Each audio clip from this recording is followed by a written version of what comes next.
Na madrugada de 12 de setembro de 1943, o ex-ditador italiano Benito Mussolini tentou tirar a própria vida.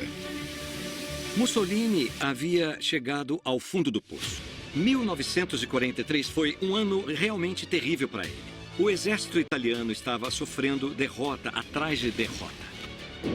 No início daquele verão, quando os aliados pisaram em solo italiano, o Conselho Fascista e o rei Victor Emanuele III depuseram e prenderam Il Duce. O novo governo queria entregar Mussolini aos aliados como forma de chegar a um acordo de paz. Mas assim que o deposto Duce abriu sua lâmina de barbear, alguém já estava vindo para resgatá-lo. Em menos de 10 minutos, sem que um tiro fosse disparado, Mussolini era um homem livre, capaz de retomar o poder e fundar a República Social Italiana. Essa missão dramática daria ao comandante de elite da SS, Otto Skorzeny, o apelido de o homem mais perigoso da Europa. Nos últimos anos, muitos alegaram que Skorzeny só pegou carona nesse plano. Mas ele acabaria recebendo crédito por toda a operação. Não importa quem merece o devido crédito por planejar esta operação audaciosa, mas não há dúvidas sobre quem a ordenou. Pois o ataque a Grensasso foi a mais audaciosa das missões secretas de Hitler.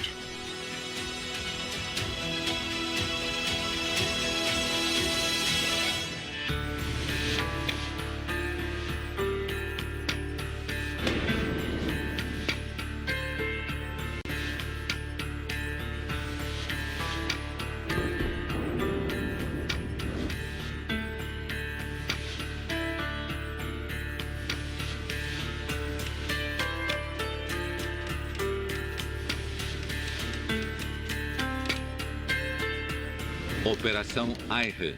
Resgatar Mussolini em 12 de setembro de 1943 por Otto Skorzeny e Harald Morse. Bom, essa é a Operação Aire. Hitler determinado a salvar seu bom amigo Mussolini ali. E Otto Skorzeny, mais uma vez, no papel principal do seu ponto de vista.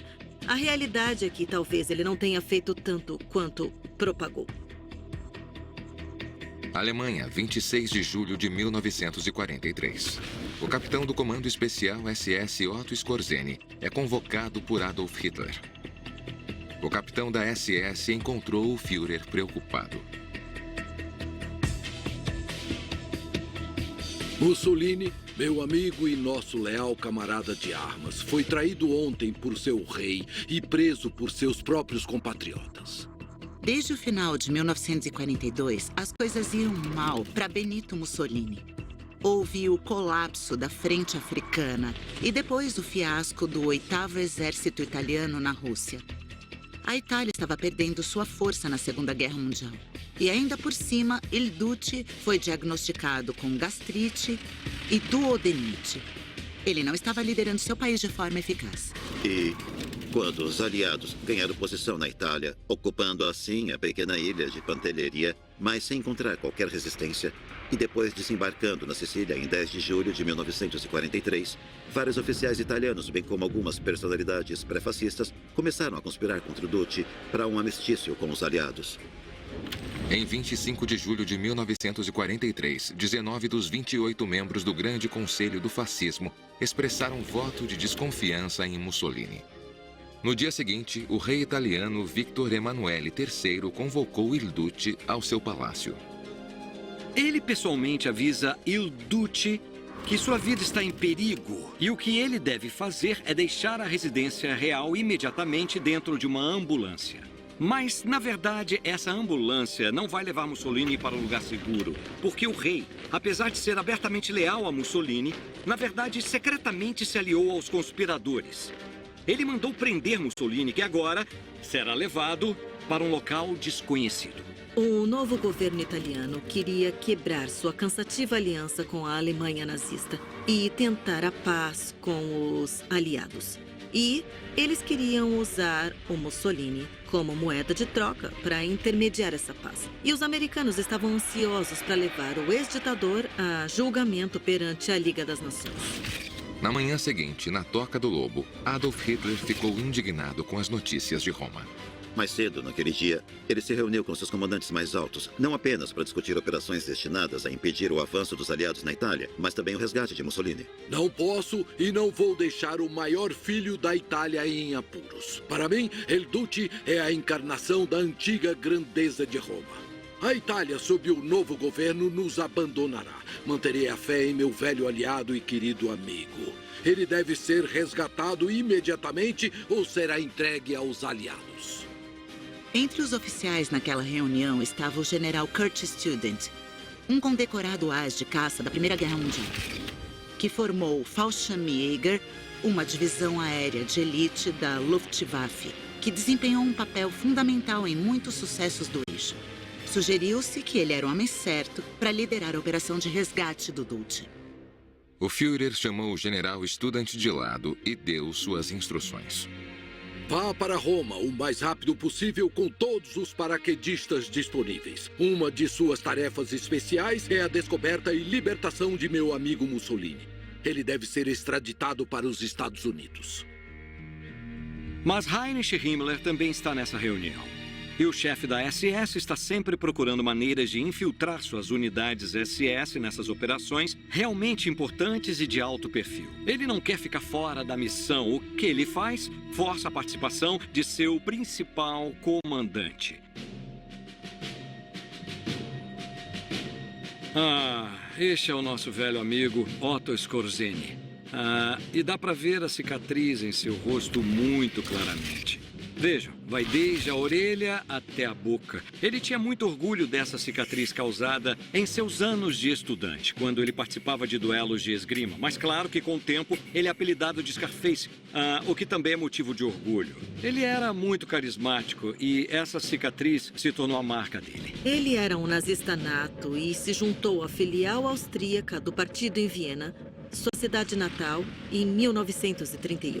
E quando a Áustria se juntou ao Reich, ele se tornou um membro leal da SS. Durante a guerra, ele se provou lutando ao lado da Waffen-SS, nas invasões da Holanda, da França, dos Balcãs e, finalmente, na Rússia, onde foi ferido. Durante sua recuperação, ele desenvolveu conceitos revolucionários para comandos especiais, o que lhe valeu uma promoção a capitão e a indicação como chefe das tropas especiais da Alemanha, que já existiam ou seriam criadas em abril de 1943. Em Otto Skorzeny, Hitler viu o homem certo para a missão de resgate. Skorzeny realizaria a missão usando os paraquedistas de elite da Alemanha. Em 26 de julho, Skorzeny viajou para a Toca do Lobo para se encontrar com o Führer. Adolf Hitler delineou em poucas palavras precisas seu raciocínio. A ideia da prisão de Mussolini era insuportável e Hitler considerava seu resgate um dever absoluto. Eu deveria discutir os detalhes com o general Oberst Student. Com essas instruções, fui dispensado. Como agora haveria dois comandantes de elite, um da Luftwaffe e outro da SS, a missão secreta de Hitler, chamada Operação Eich, o termo alemão para carvalho, tinha a chance máxima de sucesso. Em 27 de julho de 1943, Skorzeny e o general Student desembarcaram em Roma. Ninguém tinha a menor ideia de que o general Oberst Student e eu fomos encarregados de localizar o paradeiro de Duce e efetuar seu resgate. Montar base em 27 de julho de 1943. Skorzeny ordenou que seu subordinado, Karl Hodel, selecionasse 50 de seus soldados e Jagdverband 502 para a missão. Eles também eram paraquedistas treinados. Esses soldados, juntamente com homens do 11º Corpo Aéreo da Luftwaffe, montaram um acampamento base perto do aeroporto de Roma, em 29 de julho de 1943. Com os homens recrutados e treinando na base, era hora de localizar o alvo de sua missão de resgate, Benito Mussolini. Localizar Mussolini em 29 de julho de 1943. A inteligência alemã na Itália tinha pouca informação útil sobre o paradeiro do Duce. Skorzeny enviou os próprios agentes para coletar informações, mas eles também não tiveram sucesso. Todo tipo de rumores e fontes não confiáveis apontavam para lugares como Elba, La Spezia ou Santo Stefano como possíveis locais. Isso forçou a inteligência alemã a enviar agentes por toda a Itália para investigar. Seria necessário um suborno enorme, sendo bem franco, dos agentes do SD na Itália, para realmente convencer todos esses oficiais de alto escalão dos Carabinieri a revelar onde Mussolini estava detido. Agora, a melhor parte disso para os alemães era que o valor que pagaram, 100.000 libras esterlinas, não fora realmente emitido pelo Banco da Inglaterra. Em vez disso, todo esse dinheiro eram notas falsas e todas foram impressas por prisioneiros judeus em Sachsenhausen durante a Operação Bernau, que obviamente foi outra missão secreta de Hitler. O suborno valeu a pena no início. Os Carabinieri revelaram que desde 28 de julho, Mussolini estava detido na ilha de Ponza. Mas eles nem poderiam começar a planejar o resgate porque em 7 de agosto, as autoridades italianas transfeririam o ex-ditador para um local não revelado. Antes que o Skorzeny e o Errado entrassem em pânico, ficaram sabendo pelo adido da Wehrmacht junto ao exército italiano que um prisioneiro especial estava sendo mantido na ilha de Maddalena, na costa da Sardenha. Apesar de sua enorme altura e da cicatriz na lateral do rosto, Skorzeny era um mestre do disfarce. Ele resolve se vestir como um oficial subalterno e viajar para a ilha num caça-minas. Quando ele chega, começa a coletar informações e uma das pessoas que encontra é um verdureiro que entrega frutas todos os dias nesse lugar chamado Villa Weber. É aí que eles suspeitam que Mussolini possa estar detido. Skorzeny vai até ele, muito gentil, indiferente, casualmente, e começa a conversar, dizendo que Mussolini provavelmente já está morto. E então, o verdureiro realmente desafia o espião nazista Skorzeny a fazer uma aposta, dizendo: quer saber, eu acho que ele deve estar vivo, porque eu o vi hoje cedo. Com um alvo localizado, Hadl começou a desenvolver um plano de resgate que se tornou discutível. Antes que os nazistas pudessem tomar qualquer ação em 28 de agosto, os italianos moveram Mussolini mais uma vez. Ele foi transportado de hidroavião da ilha para o Lago Bracciano, de onde uma ambulância militar o levou até Passo delle Campanelle, onde ficaria detido por 5 noites, antes de desaparecer do radar mais uma vez. Mas felizmente para os nazistas, os agentes do SD em Roma interceptaram uma mensagem criptografada para o chefe de polícia italiano do inspetor Guelli, que estava encarregado da vigilância de Mussolini. Finalizamos as medidas de segurança no Gran Sasso e seus arredores. Essa não seria a única dica que apontaria para o maciço de Gran Sasso, localizado a 130 quilômetros de Roma, nos Apeninos, como o local onde Mussolini estava sendo mantido como prisioneiro.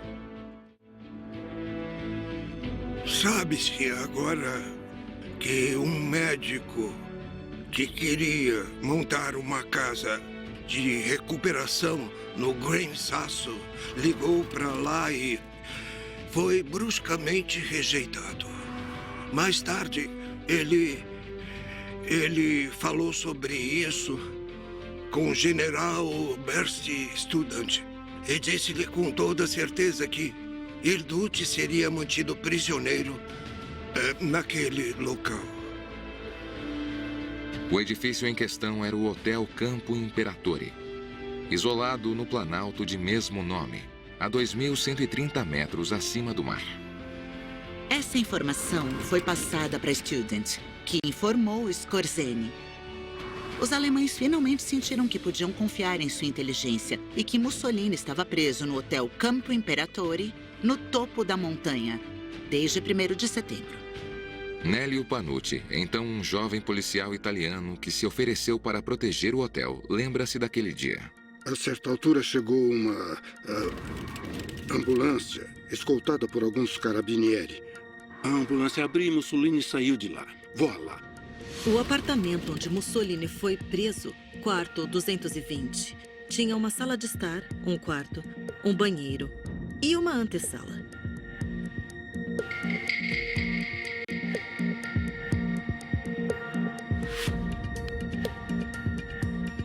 Ele fazia suas refeições na sala de estar e passava os dias na sala de jantar do hotel e, às vezes, saía para uma curta caminhada. Ele andava sempre meio curvado e não falava com ninguém.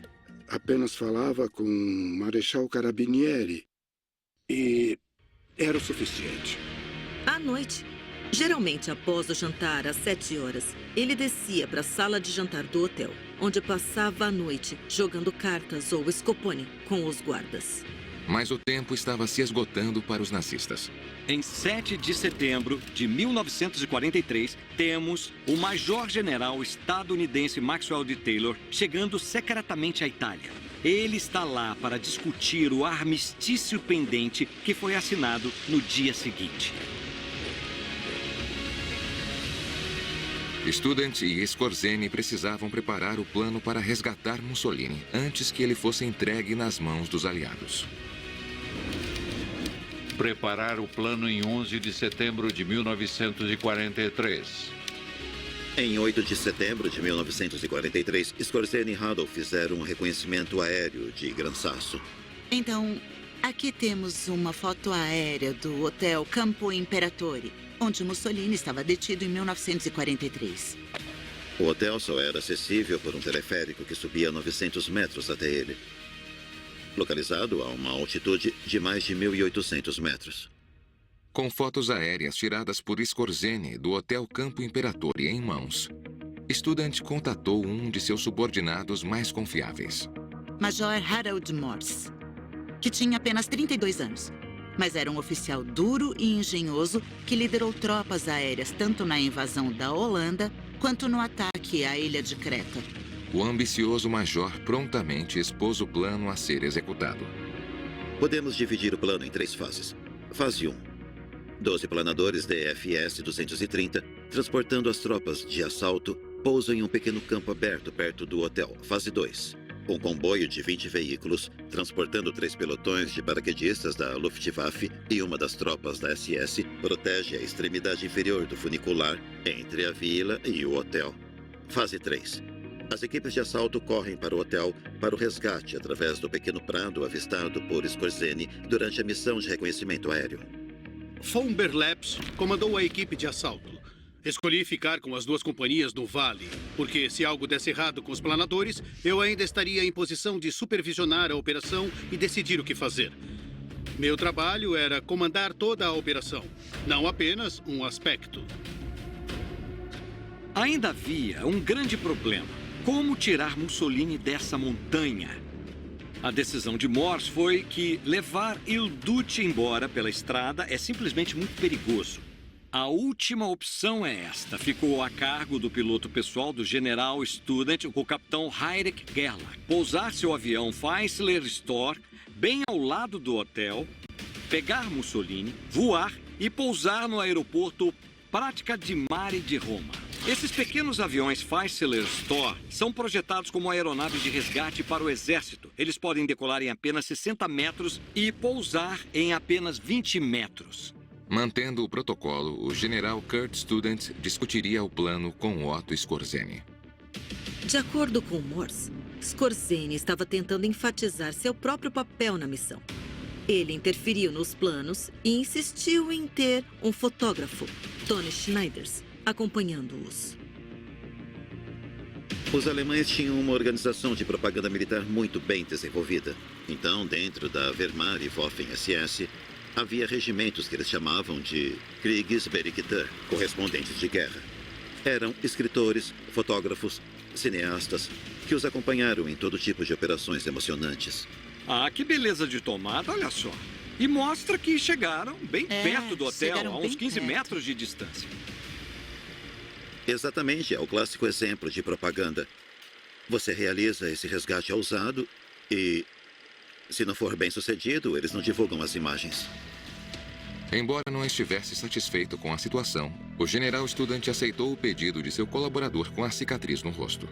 Como os esforços de Scorzeni ajudaram a localizar Mussolini, Student sentiu que não podia recusar. Ainda assim, Student prometeria a Morse que quando a missão começasse, Scorzeni ficaria longe. Scorzeni não tem competência.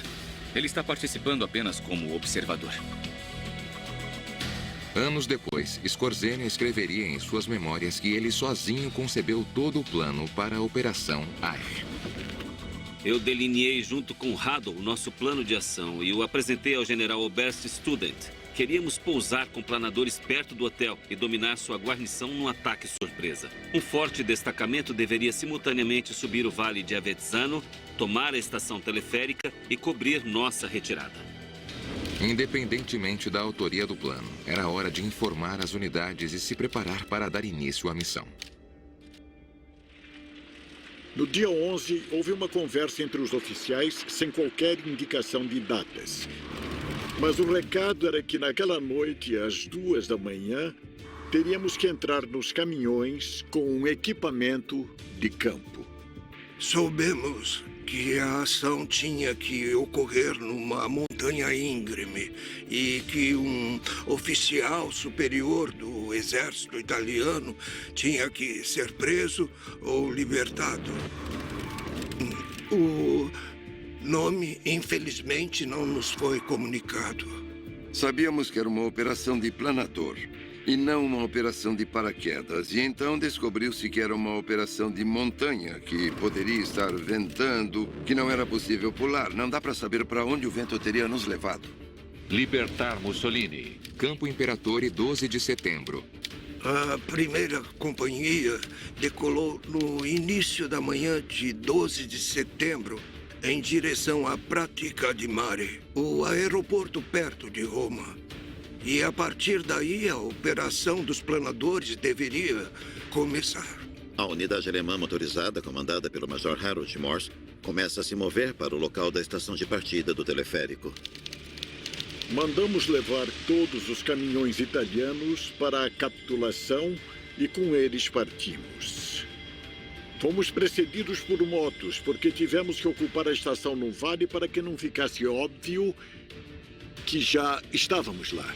A coluna terrestre tomou uma rota mais longa até Gran Sasso, devido a possíveis bloqueios pelas forças italianas que ainda resistiam às tropas alemãs. Campo Imperatore, 3 da manhã.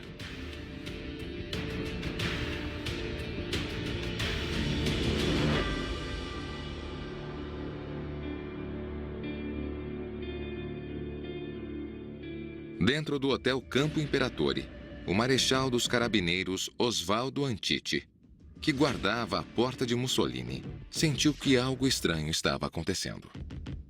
Eu o encontrei sentado na beira da cama com os braços pendurados. Um fio de sangue escorria de seus pulsos. Com um barbante, amarrei seus antebraços com muita força para estancar o sangramento.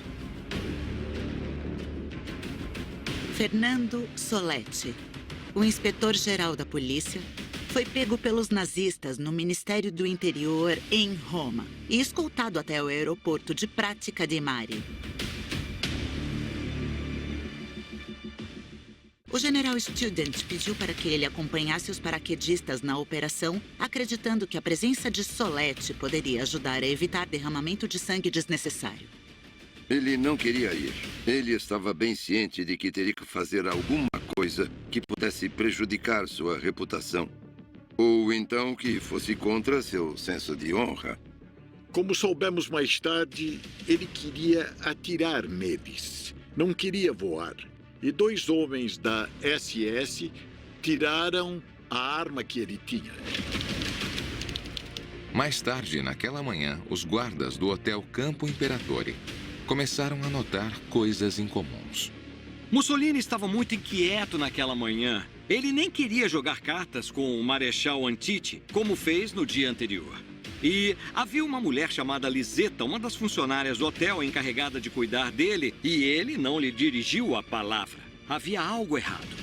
Então, naquele dia, fomos levados para a Pratica di Mare e os planadores que estavam com aeronaves rebocadas tinham acabado de chegar da França e estavam primeiro no sul da França e eles percorreram todo esse caminho para pousar em Pratica di Mare.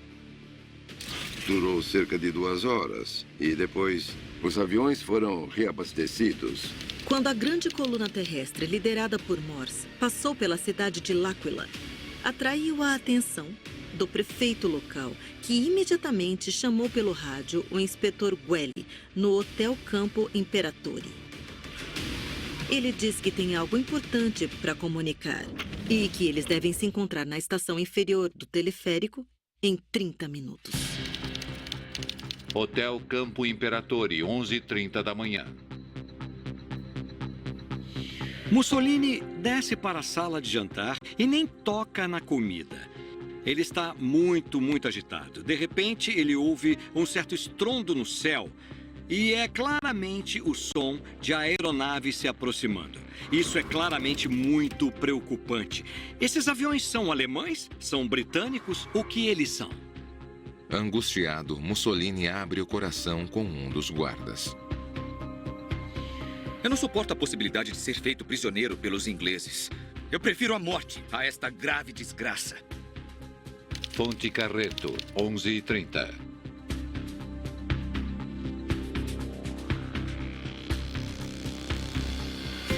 Conforme previamente combinado por telefone 30 minutos antes, o prefeito de L'Aquila se encontra com o inspetor Guelli na estação de embarque do teleférico.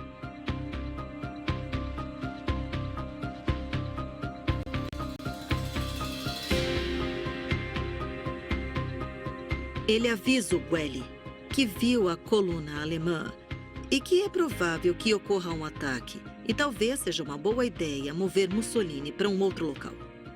Algumas fontes afirmam que Guelli respondeu que não era necessário e que, segundo ele, a escolta do Mussolini era suficiente.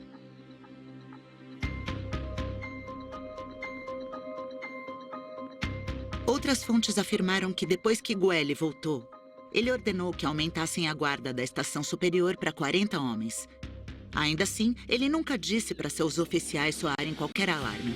Ele só pediu para os seus guardas prepararem mulas para trazer Mussolini pela encosta da montanha, caso os alemães capturassem as estações mais baixas do teleférico.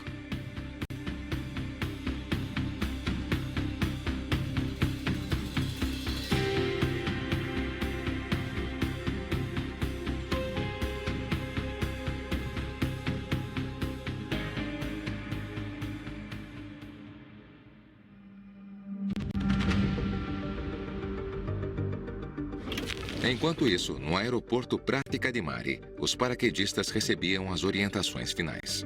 Nós recebemos as ordens para a operação do que ia acontecer no Gran Sasso, do que podia acontecer conosco. Até aquele momento, não sabíamos. Nós sabíamos que era uma figura extremamente importante, foi o que nos disseram, mas que era Mussolini, que era Il Duce naquela época, nós acabamos descobrindo na última hora. Enquanto os aviões e planadores se preparavam para partir, Skorzeny mais uma vez interferiria no plano original de Morse. A companhia Berlepsch teve que deixar muitos dos seus homens que teriam participado de bom grado dessa operação no solo, porque Skorzeny havia ocupado um dos planadores DSF-230 só para si, embora esses aviões possam transportar até 10 pessoas. Skorzeny tinha um grupo de 40 homens.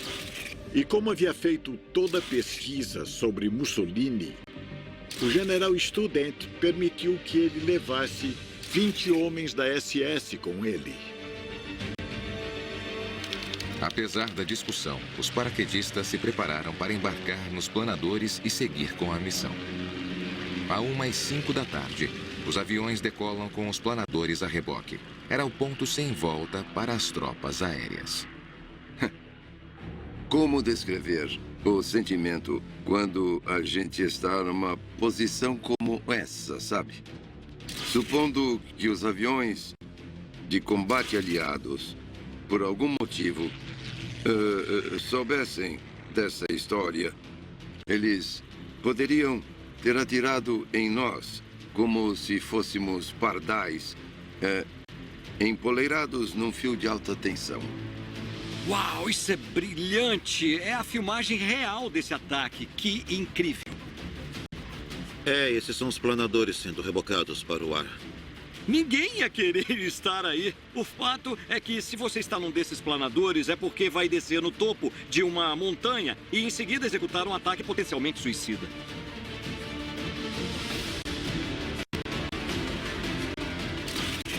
Nós tínhamos que prever que os soldados italianos iam defender o campo Imperatore. E nesse caso, teria sido bem perigoso para nós, porque eles estavam atrás das paredes e poderiam ter atirado das janelas. E nós lá fora teríamos no máximo um arbusto. Havia pedras aqui e ali, mas nenhuma grande o suficiente que pudesse nos proteger. Era terreno aberto, por isso não ia ser nada fácil. Não, nós não ficamos com medo. Nós tentamos afastar esses sentimentos e aí aguardar o que estava por vir. Quando a coluna terrestre alcançou a estação inferior do teleférico, um breve tiroteio dispersou os carabinieri italianos desarmados presentes. No ataque, um carabinieri foi morto e os outros 2 foram feridos por fragmentos de uma granada. Mas esses não foram os primeiros tiros disparados, pois alguns momentos antes, soldados das colunas atiraram num guarda florestal de folga que tentava dar o alarme.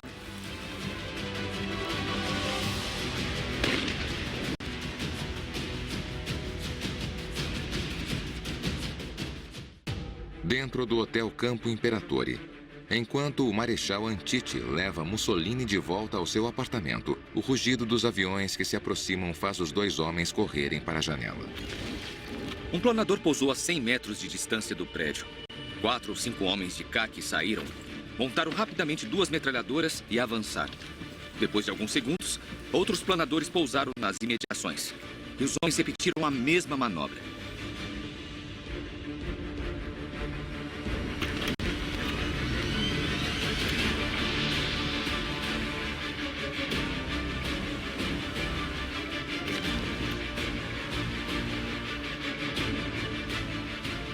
Os paraquedistas da Luftwaffe saíram habilmente de seus planadores, montaram suas metralhadoras MG-42 e se aproximaram do hotel rapidamente.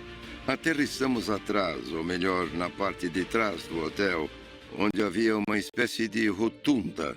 Eu escalei o muro, que tinha uma grade, e fiquei bem em frente à entrada do hotel. Havia alguns soldados italianos, mas não havia mais ninguém. Eu, pessoalmente, não tinha ordem nenhuma para cumprimentar Mussolini ou nada parecido, então apenas fiquei lá esperando. O primeiro planador era o que transportava Skorzeny, que se desviou do plano. Ele convenceu seu piloto a sair da formação porque queria chegar a Mussolini primeiro. É por isso que Skorzeny, como ele mesmo relatou, foi o único a pousar em frente ao hotel. Da primeira vez, quando esse primeiro planador apareceu e pousou, esse planador pousou a 1 metro do hotel e ele foi o único que pousou tão perto do balcão. Os outros pousaram quebrando o nariz do planador e eu me escondi no meu quartinho. Decidindo assumir o controle da narrativa da missão, Skorzeny sai de seu planador, empurrando o general Soletti na sua frente. Eu ouvi um estrondo. O que será? Bom, vamos dar uma olhada. Abri a janela, olhei para baixo e vi o general Soletti com as mãos para cima. Não atire, não atire, não atire. E 2 paraquedistas que, assim que me viram, apontaram suas armas para mim, mas não dispararam. Eu fiquei paralisado. Eles ficaram surpresos ao ver seu general daquele jeito. Eles não estavam preparados. Eles estavam limpando as armas e os coturnos e ficaram surpresos. O ataque surpresa terminou muito bem. Guelli estava tirando uma soneca quando o ataque começou. E quando seus homens o acordam para relatar o ataque, ele está completamente confuso e até meio, digamos, grogue. Ele olha pela janela e alguns relatos dizem que ele está apenas de cueca. Alguns soldados apareceram de camiseta ou até mesmo algum tipo de pijama depois da soneca da tarde. Ninguém nos deu a impressão de que tinham qualquer intenção de nos atacar. Eu pensei, o que faço? Eu não sabia o que fazer. Eu peguei meu rifle, coloquei por cima do ombro e desci junto com os outros. Os guardas italianos estão parados ali, confusos, alguns deles simplesmente abaixando as armas. Então Skorzeny aproveita a chance. O Skorzeny estava tão animado que tropeçou para fora do planador, esquecendo de levar consigo sua submetralhadora e esquecendo de dar as ordens aos seus homens. Ele simplesmente correu morro acima em direção ao hotel. Nesse momento, Mussolini olha pela janela. Eu não sei o que ele pensou, mas nós sabíamos que ele, parado ali na janela, estava em perigo. E lembro bem de que gritamos que ele tinha que voltar para dentro. Dutti, entre e abaixa a cabeça. Quando Skorzeny chegou ao hotel, ele abriu a primeira porta que encontrou e se viu em uma sala sem saída, que abrigava o equipamento de telefonia e um operador que ficou surpreso. Quando percebeu que não conseguia ter acesso ao resto do hotel, ficou tão frustrado que chutou a cadeira, quebrou o rádio e correu de volta para fora.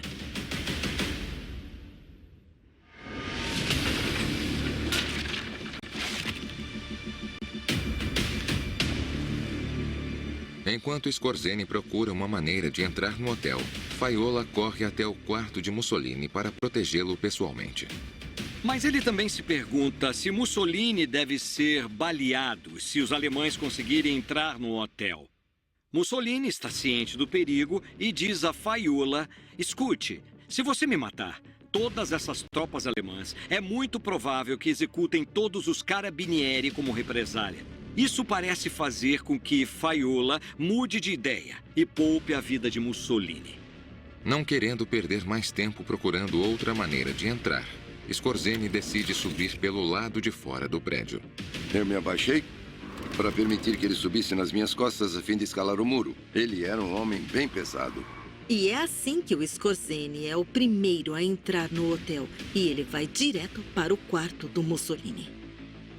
Dutti, o Führer me enviou como um símbolo de sua amizade leal. Eu sabia que meu amigo Adolf Hitler não me abandonaria.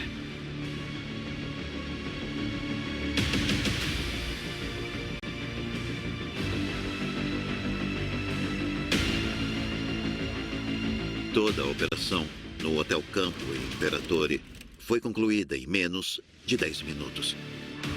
O único tiro disparado foi de autoria de um paraquedista negligente da Luftwaffe, com o dedo no gatilho ao sair do planador.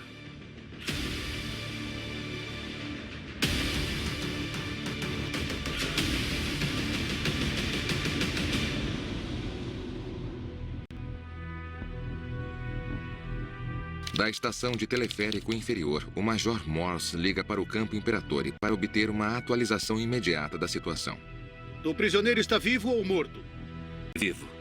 Houve resistência? Não. Perdas? Um planador destruído. 2 feridos. Morse pega o teleférico até o hotel e se apresenta a Mussolini como o comandante encarregado das tropas envolvidas nessa missão.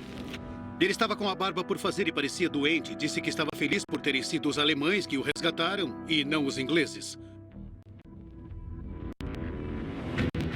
Ele me deu a impressão de estar abatido.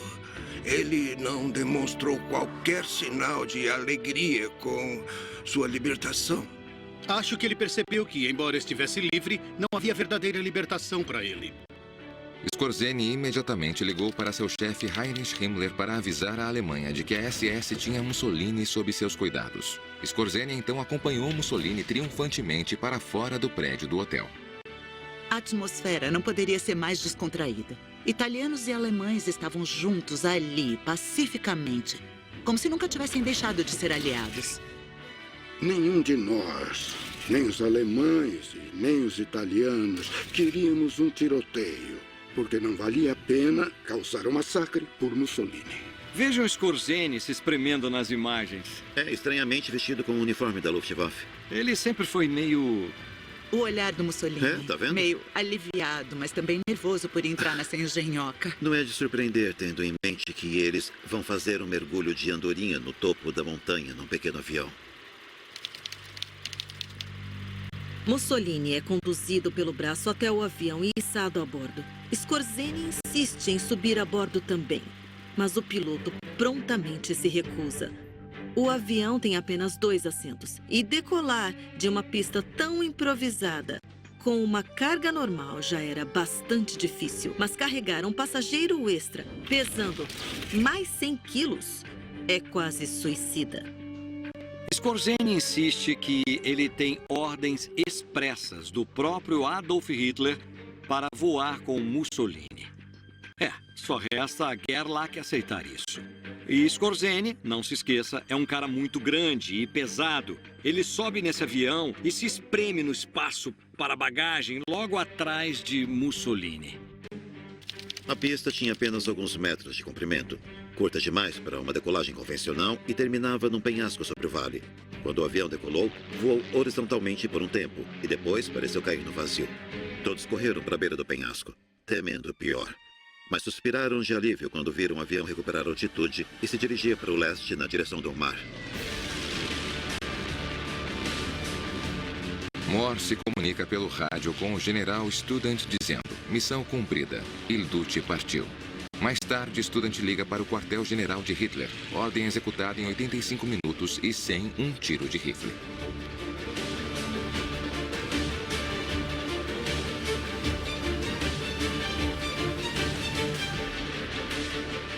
O Stord Gerlach pousou no aeroporto Pratica di Mare. E aqui, Mussolini e Skorzeny foram transferidos para um Heinkel e levados para a Alemanha. Ainda em Gransaço, Morse ordenou que seus homens queimassem os planadores para evitar a captura inimiga. Às 7 da noite, deixaram o topo da montanha no teleférico. A missão foi cumprida com sucesso. Mais tarde naquela noite, o Deutsche Nachrichtenbüro orgulhosamente transmite para todo o Reich. Do quartel-general do Führer, paraquedistas e tropas da segurança alemã, juntamente com elementos da SS, realizaram hoje uma operação para libertar Il Duce, que era mantido como prisioneiro pela camarilha traidora. A façanha foi bem sucedida. Il Duce agora está livre da entrega planejada aos anglo-americanos pelo governo de Badoglio. Como Skorzeny acompanhou Il Duce a Viena, ele comunicou imediatamente ao Reichsführer do SS Himmler que a ordem foi cumprida. 3 de setembro de 1943. Hitler liga e parabeniza Skorzeny. Ele está encantado. Ele imediatamente o promove a Sturmbannführer, o que é grandioso. Ele ordena que um coronel local da SS pendure sua própria cruz de cavaleiro no pescoço de Skorzeny. Essa é a primeira vez que essa condecoração altamente valorizada foi concedida no dia em que foi conquistada. Pouco antes da meia-noite, fui condecorado por um coronel do Estado-Maior do Exército, em nome de Adolf Hitler, com a Cruz de Cavaleiro da Cruz de Ferro. Depois de entregar com sucesso Mussolini ao quartel-general de Hitler em Rastenburg, em 15 de setembro, Himmler usou essa operação como ferramenta de propaganda para sua organização, a SS. Hitler também ficou encantado por ter sido Skorzeny, um membro da SS, que aparentemente comandou uma missão tão extraordinária.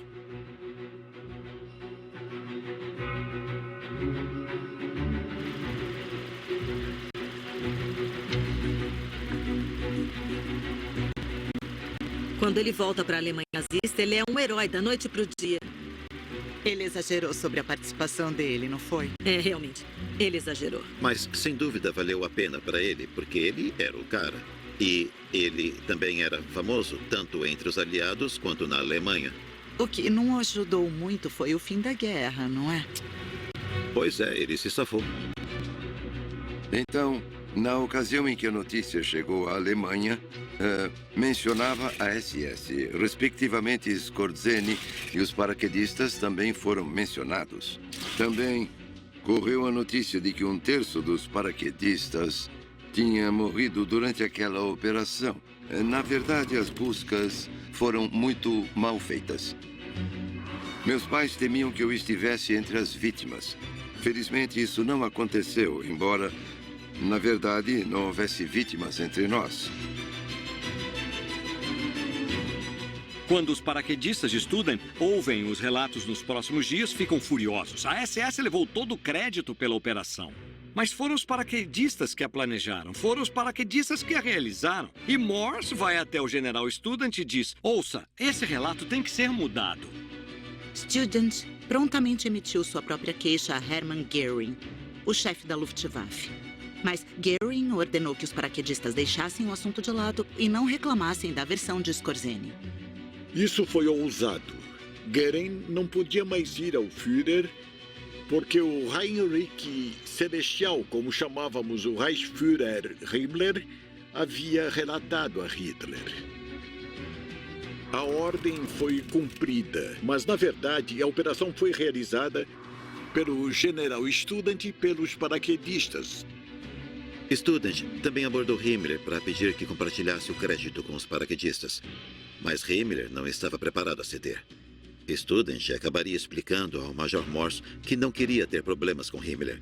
Quando Hitler decidiu que Skorzeny e seus soldados da SS eram os responsáveis, não havia mais nada a ser feito.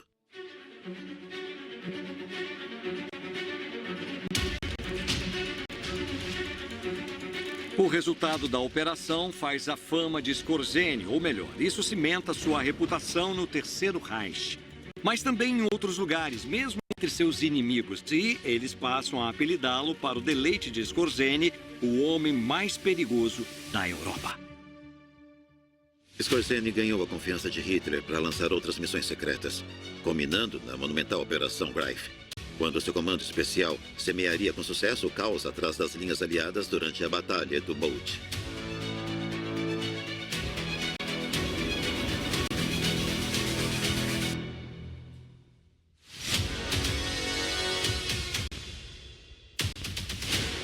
A missão foi de tal importância que não é de admirar que seus créditos tenham sido amplamente contestados por décadas após a guerra.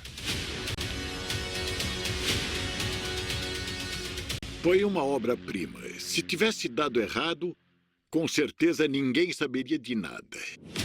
Graças ao sucesso dessa operação, Benito Mussolini pôde ser reintegrado como líder da recém-criada República Social Italiana e resistir ao avanço dos aliados no Mediterrâneo por mais 1 ano e meio. O sucesso da operação frustrou o plano dos aliados de se apossar de Mussolini e julgá-lo publicamente. O primeiro-ministro britânico Winston Churchill referiu-se à missão como um golpe de grande ousadia. 13 de setembro de 1943. Cumprida a missão de resgatar Mussolini em 12 de setembro de 1943. Independentemente de quem receba o crédito final por esse ataque espetacular, é inegável que a Operação Eich foi a mais bem-sucedida das missões secretas de Hitler.